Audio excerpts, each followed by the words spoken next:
Good morning, good morning, good morning! Excited na po ng lagan kay natakaroon sa IC Straight Point, Alaska, USA.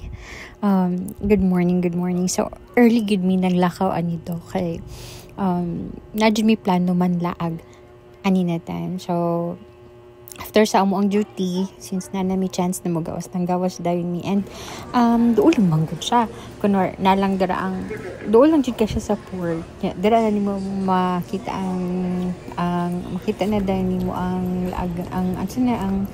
mga laagan, ang place na pwede nimo laagan, so doon lang jud kay baktason ra gud nimo siya zay tapos zay ko ba na siya kalibangon siya zay tatai daw siya ko panglipalibang sa dito ka, okay? Habang wala pa ta kasugod og bakas-bakas sa aling lugar. But hi there guys. I see Straight Point, malinis, maganda yung place, and na-enjoy nyo din talaga, promise. Dagan pa kag ma-explore ani na place. Dingaw siya kay nadaw din ang largest world's largest zip line according to them. But I think so, it's true. But lingaw man po, makita na nimo actually kani siya na wall, kani makita nimo sa akong TV doon ara ang zip line dapat so kan siya magpasan na nimo na siya. So nagbaktas siya, i-explore siya na mo ang place within the port. Doon lang man gyud kaayo siya mo nimong makita na site. So na mga parang maliit na park na pwede mo siyang tambayan. Kanya siya mo ni siya ang where? End line sa zip line. Oh, I love this. So, sulod mo din na abi pag na mo dira mag-inquire about zip line. Dito pag di ay sa taas, so need pa nimo magsakay atong cable car. Katong green na cable car, dili aning red na cable cars. After riding the green cable car, makita na nimo dito. Anyways, makita to nimo later kung paano mag-register to have the ride for the world's largest zip line. Mo gini among toyo ani na din na dog. So since mo kini mo first time na naabot mi din sa sa IC Point, Alaska. So gi-explore sa gyud na mo ang palibot ani before mi nagsakay aning cable car na kanyang color green.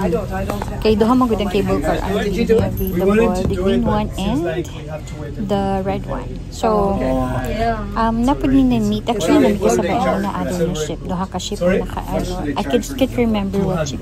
Pero duha pa siya na ship. So daghan pud ni na meet ng mga passengers, na ilan mga passengers, and they were very nice. So mo na ni siya nagsakay namin sa cable car. Padulong nami ani sa taas kay gusto na i-explore gid na mo ang taas. So dito po dahil mag-inquire regarding or mag-register for the zip line. Actually nag-inquire na may ani about sa zip line dito gid mismo sa main office gid mismo, and they say mahal yung dahil ganahin pag ang regular price gid nila sa ride for the zip line is $200. But then, nagtanong mo, kasi syempre namin dapat discount. Yung mga crew, dapat nag-discount ang crew, diba? Saan, wala discount ang crew? So, actually, by that day, napuno na gidang schedule. But then, naningkamot kid, wala yung chance, wala yung chance, sabi niya. So, pwede daw may mag-chance passenger. So, pag-chance passenger, ang mukhang bayaran lang. So, we need to go back. Naana lang sa $60. So, imagine, naho ka siya discount. So, nanami, plano lang yun namo na dili na lang nimo sakay kay mahal jud kayo $200 for one ride lang. And then may gani kay tabangan mi atong crew nila dito na sila na sige pag na chance passenger i-contact lang daw nila, balik lang in the afternoon, and then they will just charge us for $60. Wati kami lipay kami doha ni David. So nagka-chance gid mi actually. So mo na siya nanami ani sa taas. Makita ni bang lugar kani siya na place, makita ninyo. Naabot pid na kay dira giday ang kanang ang entrance sa other ship. So anime, tara na, mamalik na siguro ta. Balik ta sa baba since it's early pa man, nagutom mi ani nangitamig pwede na mong kaunan duha. Sige mig katawag duha kay mura man na siya tala. Pahingaw. And then, pababa na mi ani. Ibalik na mi sa ay pababa. Pero malang gyapon ang kani gihapong red na cable car. Kaya katong red na cable car, mo yung sakyan, moadto para paadto na sa zipline. So, pinaka-top na gid nila. And then, mo na niya siya pababa na mi. So, syempre, gusto gid kaayo mi ani. Gitry gid na mo sakay sa cable car. Tapos, katong zipline po amo adung i-try ana gid ato adto i-try kanya mo na to nice gid siya kaingon nila mo dito ang world's largest zipline. Tapos ang iyang height is kasing taas siya ng Empire State Building, so medyo taas po gid siya actually. So, excited naming duha. Pero nababa pa mi ani kay nangita man mi kaunan kay afternoon pa man mi schedule for the ride. So, naglaglag sa mini dock. Nya mao ni mo makita kani siya mga balay-balay na makita nimo siya mga rest house na pwede siya actually stayhan ninyo. I just don't know how much is the bayad for that one para magstay ka din ha or mag-rent ka ano siya nga place. So pwede rin mo na siya baktason niya daghan actually kaya na siya pa dito pa gid sa unahan ana nabadyo kay makita daghan dito ng mga kanang mga souvenir shop daghan po daghan ka mapalit kay daghan man pud sila baligya in fairness sa ilahan kung mahilig jud kag mag-collect og mga souvenirs in different places in different countries daghan kag makita dito day. Medyo pricey lang yun siya. Kaya man gud siya murag ang kanimang gud yung himrag medyo layo na gud gani siya. Isolated jud ang place. Pero nindot kanang peaceful jud ang place actually na kanang kung gusto ka mag-emote pwede ra pud kay mag-emote kay dili kay siya daghang tao kay for gibuilt lang gud siya murag for tourists. And gamay lang gid ang mga ang actually yung mga locals na makita niyo dito. Gamay lang kay kailangan pa man yung magsakay pa kung gusto jud ka moadto sa pinaka nila kanang more pinaka city. Pero kani siya ma-enjoy na magugod din kay daghan na mga rides, daghan mga masakyan. Kani siya mo na kani siya diri. Nya mo na ang lagan abot na din ha sa kanang kanang mga din ha sa souvenirs. So, mo ni mo makita na view na sa gawas na siya sa mga souvenir house. Mo na imo pasulod sa entrance. So, although straighten lang din mo siya dira sa sulod. Daghan dira na nimo makita ang mga souvenirs. So, kung mahilig ka sa mga souvenirs, ma-enjoy jud nimo dai kay daghang mapalit, promise. Pero imo lang pud lagi, medyo pricey gid siya. Pero nice mo po nilang mga souvenir shop na enjoy po din mo. Kaya na po party na kanang na-deny ka ng mga history about sa IC Point, kung unsa ilahang mga culture, makita mo din ha. So, malingaw kay daghan mas tambayan actually, daghan kay place niya, di ka siya yung nakaka-crowded kay kung unsa lang siya pang mag-dock. For example, kung kami lang na ship, kami lang po mga passengers ang makita ni mga laroy-laroy dira ang mga crew na mga nagtrabaho din ha. But the weather, I'll tell you the weather. My God, nice ang weather. Init siya, diba? Makita ni mo siya. Pero tugnaw siya the wind is cold and baski pag magbaktas ka din ha, mag-jogging ka or what, dili kasing muton, makapoy na lang ka pero dili kasing muton. Di po siya init, hindi siya ma-feel mo ang init. It's because ang wind is tugnaw. And then, mo na ni mo nakitang restaurant. So, nangaon na mini dog habang nag-wait me for the schedule na So, just planning to go back sana sa ship. Pero, I did it na lang. Dili na lang mangaon na lang sa towel waiting for the schedule. And then, gabaktas me. Yeah.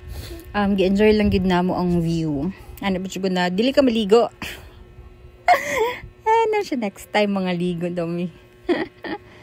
Pero yan ako, dili ko kay tugnaw, di ka kasabot mo. Ambot kaya unsa ka ng dagat dira. Kuan ba kaya? Warm or tugnaw? Wala na ko nag-ano kaayo. So, kana lang ang among gipangaon. Nag-order pi burger ana og kuan. Kanang other mga finger foods lang among gipang order na kay para dali lang naman. Tapos, drinks. Drinks lang may something. So, muna niya siya. Ipabalik nami kay, sakay nami. Yay! Kitagal nami pass. So, muna siya. You need to sign there. Kailangan ka magpirma parang consent na allow nyo sila na mag-ride ka. So, it's digital. Digital tanan. Diri na ka mag-check-in. This is the place kung asa ka mag-check-in. Wala na siya sa taas actually. Kasi doon sa may a red cable car. And then, you need to kita niyo mo siyang red na cabinet. Kailangan niyo mo dito lagay imuhang mga gamit. Balikan lang niyo mo siya. Sakay lang ka sa cable car. And, lingaw ba dyan kayo? Kaya katong na yung nakita mo na nag-stop ang green. Hapit na ang time. Kulbaan kung David ba hindi siya makabalik. Pabadlong. But anyways, it's not our fault din naman. So, muna ni siya. So, this is our second ride for the cable car. The red one. Nakanto na yung pinakataas ni mo na makuha, ma-ride ni mo na mas taas na siya kay padulong naman niya siya sa padulong na niya siya dito sa pinakatukto kung asa mag-start ang zipline. So, you need to ride pa this red cable car. So, lingaw siya. Dalingaw ko, ani. Kaya nga, no, taas yun kayo siya. Zay, ganahan niya. Gabot kini mo siya dito gid sa pinaka-top na yun na ma-feel na ni mo ang pressure. Okay, nandun na dyan kayang view. Kaya makita na yun ni mo ang baba. Ang ship ko na mo, gamay na lang. Gamay na yun kayo siya sa kataas. And, nice na yun ang view. So, may nalang kay wala ako'y sige tawagan, fear of heights. So, na-enjoy din ako ang kaning sakay-sakay. Kani laging lagan tao, kani mga lagan din na may planong alaag ug Alaska. Try na rin ninyo ang cable car. And zipline, the world's largest zipline daw. That's nasa Icy Point, Alaska. So, guys, kanang mga laagan dira og mga nagplano na mulaag na mo dinhi. Nice gid ang place. Nice gid siya. Actually, daghan pa na siya. Napa na siya isa ka spot din na pwede ka gani ka nang siya mag-trekking ka from sa pinakababa padulong sa taas. Pero at this time ang good naka-close kasi parang under maintenance kasi that time. So hindi namin na-try. Pero actually gusto gid kay namo ma-try gid ni Doc. And mo na imong makita ni view. See, very nice. Ang taas na gid ka. Ayo ni ani as in like makita nimo na layo na gud kaayo mi. And ang pressure gani sa sa kataas na gyud. Grabe na gud ang imuhang ears. But wala akong nagsisi because na-enjoy gud na ko siya. And ding ani ka nice ang view na makita nimo sa taas. And oh my God, worth it. Baski nagbayad ng $60 lang. That's supposedly $200. Okay, Rocky, naka-discount me. Tagaan na lang mig like, gihatag na lang, gi-charge lang mig $60. So I was like so happy for that. And mo na imong makita na view kasi siya nakanaog na mi padulong na mi sa area kung asa ang murag na magi-orientation di padulong na mi sa orientation place. Unya ang orientation ganahan ka na padulong dito gid mismo kung asa ka mo sakay gyud mo agi pa kag kailangan pa nimo mag trekking. Kunya na sila na kailangan daw magkumpul-kumpul jud daw mi, mag-uban jud daw grupo o dapat habang nagabaktas daw mi ato na kanina place padulong dito. Kani siya mo na ni siya diri kailangan magkumpul og magsaba kay na daw mga bear around. Pwede ra kay kakaunon og mga bear diri zay. So ang advice kid nila is magsaba and dapat grupo gid ang magbaktas. Almost there. Makita nimo siyang almost there kay hapit na. And this is the place where magsakay na ka pababa. Na-experience mo ang di ba lingaw kaayo dira. Mauna ni siya kami nagitawag na meet sa our turn na kay 6 people lang ang pwede kay 6 lang ang available na kanin sa zipline. Diba? Exactly. Ning ana gini mong makita na view sa taas. As high as the Empire State Building. And it's like 200 to 50 ang iyahang kakusugon.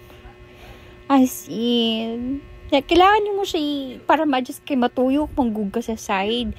So, kailangan lang niyo mo erase the imuhang hands and sa the other side para mo straight ka. Okay, para mo adjust ang hangin. Manang orientation and guys. Yes.